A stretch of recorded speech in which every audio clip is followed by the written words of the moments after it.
మనం బాసుల్ని మార్చలేము, మాటి మాటికి ఉద్యోగాలు మారుస్తూ కూర్చోలేము. సో అప్పుడు ఏం చేయాలి? ఇక్కడ శివ పరమాత్మనే నాకు బాస్.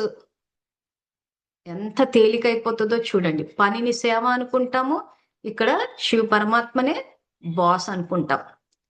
అని అనుకుని చేస్తే అప్పుడు ఏమైతుంది, మనకి వ్యక్తులు కనిపించరు. మనం వ్యక్తుల్ని చూస్తున్నాం కాబట్టి వాళ్ళలోని లోపాలు కనిపిస్తున్నాయి. ఇప్పుడు సాధారణంగా చెప్తారు అందరూ, అవగుణాలు చూడొద్దు, వాళ్ళలో ఏమైనా చెడు గుణాలు ఉంటే చూడొద్దు. మరి చూడొద్దంటే ఏం చూడాలి అని అంటే, ఇప్పుడు దాన్ని మారుస్తాం.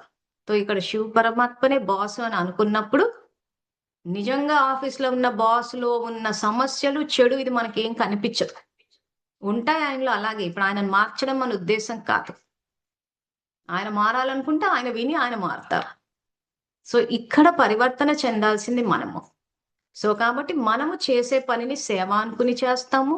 అప్పుడు మన మనసు స్థిరంగా అవుతుంది.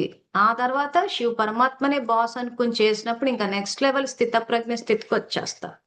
ఎంతో తేలిక అనిపిస్తుంది. ఇవన్నీ నేను థియరీలో చెప్తున్నాను, ప్రయోగం చేసి చూడాల్సిన విషయం. అందుకే విషాదానికి, ఆఫీసుల్లో పనిచేసే వాళ్ళకి పెద్ద విషాదము ఇదే ఉంటది. బాస్ తోటి సమస్యలు, జీతము, ప్రైవేట్ లో ఉంటే జీతం ఇస్తారా ఇవ్వరా, ఇంక్రిమెంట్లు, ప్రమోషన్లు, ట్రాన్స్ఫర్లు, సస్పెన్షన్లు, డిస్మిసల్లు, ఇవే కేసులు, ఇవన్నీ విషాదాన్ని కలిగిస్తున్నాయి. సో ఈ విషాదానికి పరిష్కారం ఏంటంటే మన ఆలోచన విధానమే. సో ఆ విషాదానికి పరిష్కారమే సాంఖ్య యోగాల. సాంఖ్య అంటే జ్ఞానము. జ్ఞానము ద్వారా తెలుసుకొని, జ్ఞానం ద్వారా పరిష్కరించుకోండి, జ్ఞానం ద్వారా సమర్థులు అవ్వండి అంటున్నాడు. సో అప్పుడప్పుడు సపోజ్ ఏదైనా సమస్య వచ్చినా కానీ, ఇప్పుడు ఆఫీస్లో ఎట్లాగ ఎక్కువ టైం స్పెండ్ చేయాలి, సో నేను సేవ చేస్తున్నాను. ఇక్కడ భగవంతుడే ఇక్కడ బాస్ అనుకుని ఇక్కడ ఏ చేయమన్నా కానీ మీరు చేస్తుంటే బుర్ర తేలిగ్గా ఉంటది. కాబట్టి తక్కువ శ్రమతోటి ఎక్కువ ఫలితము. అసలు మీరు ట్రై చేసి చూడండి. మీరు పొద్దున్న నుంచి సాయంత్రం కాదు కదా, రాత్రి వరకు చేసిన అలసట అన్నది రాదు.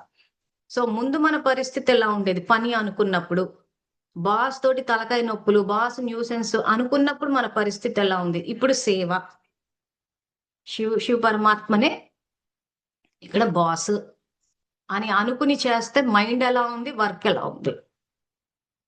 సో ఇది ట్రై చేసి చూడండి.